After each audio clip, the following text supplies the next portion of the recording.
You obviously love listening to podcasts. Well, have you tried an audiobook? Hi, I'm Kim, and I am an audiobook listener. It's actually my preferred way to, quote-unquote, read. And if you haven't tried listening to one yet, go to fromringtoveil.com/freebook to get a free audiobook from Audible. I may have just given you your new obsession.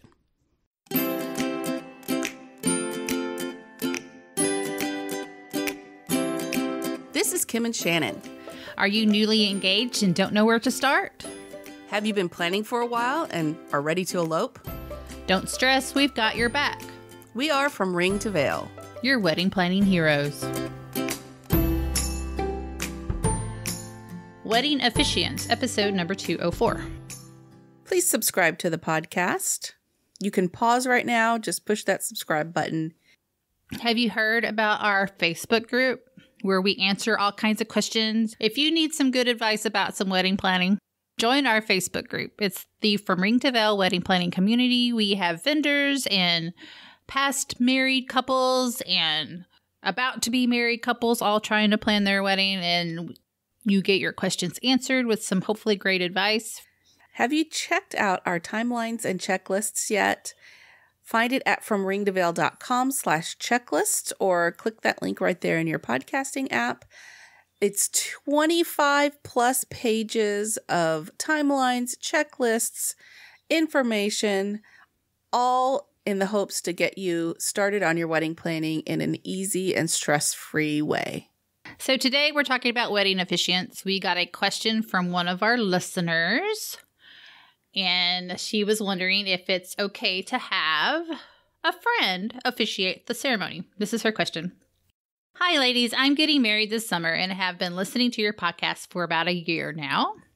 Thank you for all your advice. It's been really helpful. You're absolutely welcome, and we thank you for listening. And for a year now, I mean, that's crazy. I'm just so happy. Go ahead. I was wondering, do you have an episode that talks about having a friend or family member officiate the ceremony? We want to choose a close friend of ours to officiate, but he has never done one before, and I've only been in one other wedding, so I'm not an expert either. We're doing a very casual, non-religious ceremony, but I want to make sure we are legally married by the end of it. Good idea. Any advice or sources you have would be greatly appreciated. We did have an officiant on our podcast a while ago. It was a guest host spot. We'll put the episode in the show notes so you can take a look at that. But we're also going to give you some more advice. So we did our due diligence in our research and tried to find out for you some facts because we didn't want to tell you wrong. So what it comes down to is each state has their own laws. But most states, you can have a friend take some kind of little course and become legal to officiate your ceremony. So you can have friends, you can have justice of the peace, preacher or religious leaders, sea captain, just depends on who you want. You can have a variety of people officiate your ceremony. And in some states, it could just be you, the couple, the officiate, and somebody else to witness the ceremony, and that's it. So we have some links in the show notes, which you can find at fromringtoveil.com/204, or hopefully right there in your podcast app, to a couple different things. One is recognized officiants by state, and then marriage laws, of course, who can marry you, and then we've come up with a few tips if you want to have a friend officiate.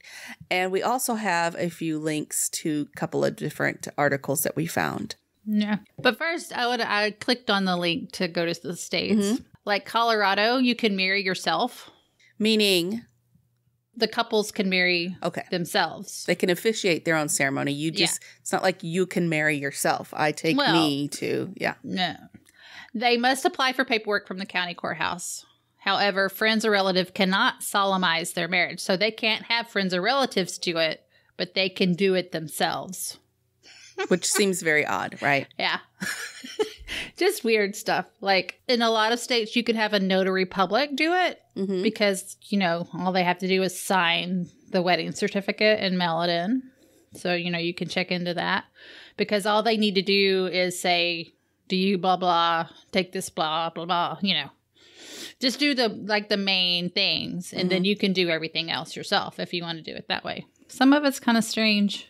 If you're looking for something different, you don't want to have the same traditional wedding. You want to have something non-traditional. Look at some of these, laws? Not really laws, but what kind of officiants are recognized by the state you live in. See if there's something fun you might want to do. Yeah. Texas has a long thing. Of course. Persons authorized to perform weddings in Texas include licensed or ordained Christian ministers, priests, Jewish rabbis, officers authorized by religious organizations, justices of the Supreme Court, judges of the Court of Criminal Appeals. You could have every kind of judge in the state of Texas do your wedding. Every kind. It doesn't matter. In Texas, they have tons of judges for every single thing. So, and in Washington, any ordained licensed clergyman or justices of the peace. That's all it says for Washington. Okay. Hey, if you guys know of a different site that we should know about and share, please either share it in the group or send it to us and we can share it out to everybody. Of course, we're not lawyers, so we don't really know exactly all these marriage laws. But like you said, pretty interesting stuff. No. Marrying yourself, I don't know about that. Seems kind of weird. But hey. Well, I mean, if you just do the vows, hey. Yeah, that's true. Hey, welcome. Yeah. It'd be a little different kind of ceremony, that's for sure. I think that'd be kind of intimate. It'd be like almost a vow renewal where you really don't have to have someone officiate. You can just say your vows to each other. But. Okay, are we ready to move on to the tips? Yeah. Okay. Tips for having a friend officiate. Normally, when you hire somebody to do it, they already kind of have a way of doing their ceremonies. They usually work with you. Ask you questions, figure out exactly what you want to say, how you want the structure to go, things like that. And they can help guide you through that. If you are having a friend do it, though, they've maybe never done it before. They just went online. They're able to legally do all this. They don't know what they're doing. So I would say work together, but also let them add a little bit of their little flair or something to the ceremony, because you ask them for a reason, right? There's something about them that you enjoy. So let them bring a little bit of themselves to the ceremony. I would also practice quite a bit. Have the officiant practice quite a bit. Quite a bit. Just so they don't fumble right. And, go, and, and stuff like that, because that's not very good flow. Mm-hmm. As we know, So, give them instruction on what to wear. Don't be like Joey and Friends and come to Chandler and Monica's wedding in a uniform that he was in a movie in with blood all over it and holes. So, yeah. Oh, Joey. No, but you could even include them in on the tuxedo rental or whatever. It's just whatever the look you're going for. Usually preachers or religious leaders will have their own costume. What's the word? Uniform. You know what I mean? Yeah. So they probably don't have that. So, work them into what you're doing there. In order for the marriage to be legal, your officiant has to include the declaration of intent or the do you take and the I do portion of the vows in the ceremony. So please make sure that that's in there somewhere. Make sure you're following the rules. Yeah.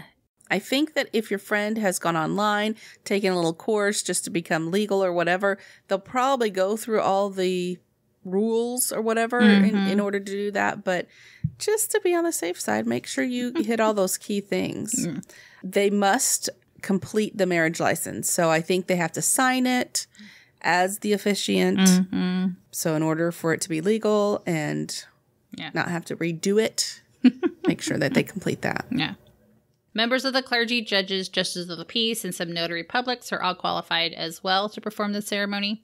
You can become a notary public by taking a small course that takes like a day in any state. So you can also do that. if you don't want to have like a religious connotation to the wedding. And from what I was finding when I was looking through this, that a lot of the online courses are some type of religious. Mm-hmm. There's not many non-religious things to do. So they may have to do something like that, become a notary public or something.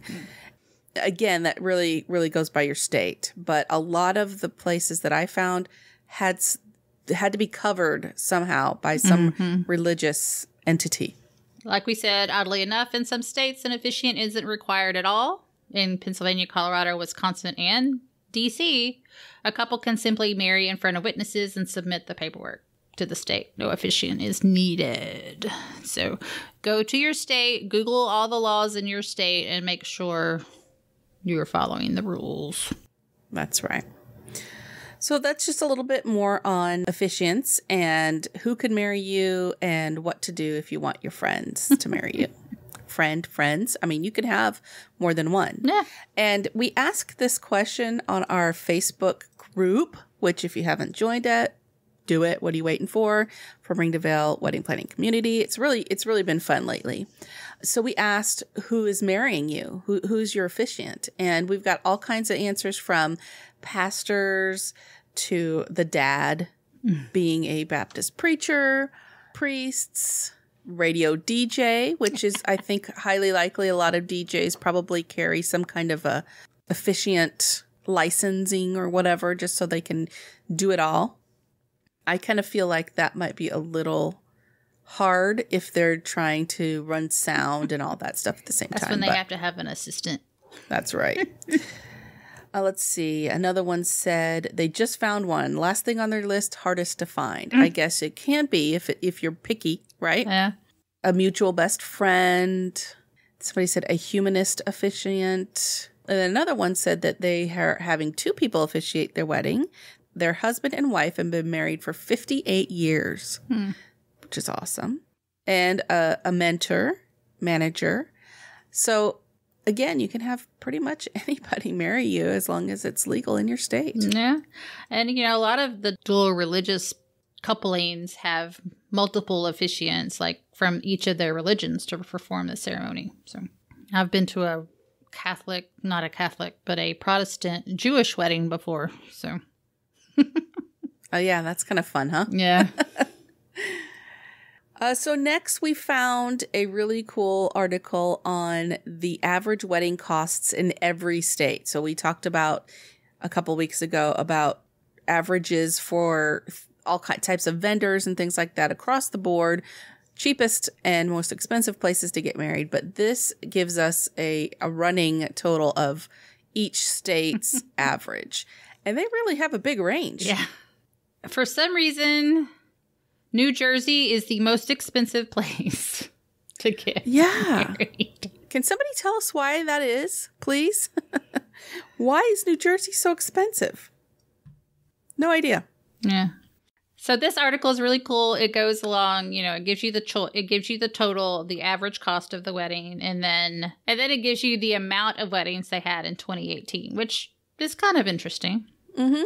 What's funny is in Alaska, there were only 5,000, a little over 5,000 weddings. Well, there's not that many women up there yet. So. But in Alabama, there were over 34,000. Yeah. So, I mean, it's like, it's just interesting. I just love reading through these things. And again, variety. So there were so many in Alabama, and it was only, their average was 17,000. Yeah. But in Alaska, it's 34,000. So, I mean, it's just... Yeah, you don't want to get married in New Jersey, Alaska, or New York. They're all like $34,000, $36,000, $35,000 average. So anyway, there's a link to that on our show notes, which is from ringtoveil.com/204, or in your podcasting app right there where you're listening. If you have any questions, any topics you'd like us to review, you can email us at info@fromringtoveil.com. You can join us on our Facebook group, ask us there. You can even message us on Facebook, Instagram, all of that. Also, we've been kicking up our Instagram a little bit, wondering what you guys think. Do you even follow us on Instagram? Are you guys following people on Instagram like this for wedding planning? We'd love to know your feedback on that. We've done some audiograms where we give little snippets before the podcast episode comes out on Friday. So we're just looking for some feedback on there. We would love for you to email us or message us and let us know what you think about us on Instagram. And if you do want us there, what do you want to see? More of us? Not today. No. Really, I mean, like behind the scenes, what do you guys like? We have no idea. We want to know. Are you getting married in the Seattle area? If you are, then check out our Seattle Metro Area Wedding Planning Resource Guide. So we have already vetted the vendors for you, so you can find them in our resource guide. It's from ringtoveil.com/RG paperback or RG Kindle. You can also find it on Amazon if you search Seattle Wedding Planning. If you aren't subscribed to our podcast, subscribe to our podcast. We are everywhere that you listen to podcasts: Apple Podcasts, Google Podcasts, iHeartRadio, Spotify. Hopefully, we're working on getting into Pandora. Hopefully, we'll get there and we'll announce that as soon as we are. If we are not in your podcasting app, please let us know. We want to be there too. So until next time, no stress, no worries, keep calm, and listen on.